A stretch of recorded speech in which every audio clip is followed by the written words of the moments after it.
আগামী 16ই আগস্ট শনিবার পালিত হবে জন্মাষ্টমী, এবং এই জন্মাষ্টমী তিথিতে যদি এই তিনটে কাজ করা যায়, সারা বছর ভগবানের আশীর্বাদ প্রাপ্তি হয়, সারা বছর মা লক্ষ্মীর কৃপাদৃষ্টি লাভ হয় এবং আপনার গৃহে সুখ সমৃদ্ধি বজায় থাকে। কি করতে হবে?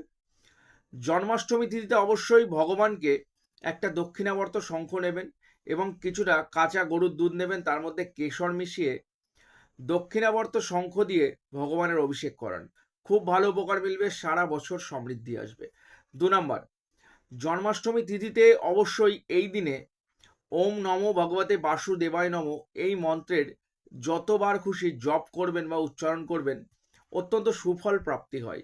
তাই অবশ্যই এই দিনে ওম নমো ভগবতে বাসুদেবায় নমো মন্ত্রটি জপ করুন। এবং 3 নম্বর, এই জন্মাষ্টমী তিথিতে যদি অভাবী গরিব দুস্থদের মাঝখানে হলুদ বস্ত্র বা হলুদ কোনো ফল যদি দান করতে পারেন, খুব ভালো উপকার মিলবে।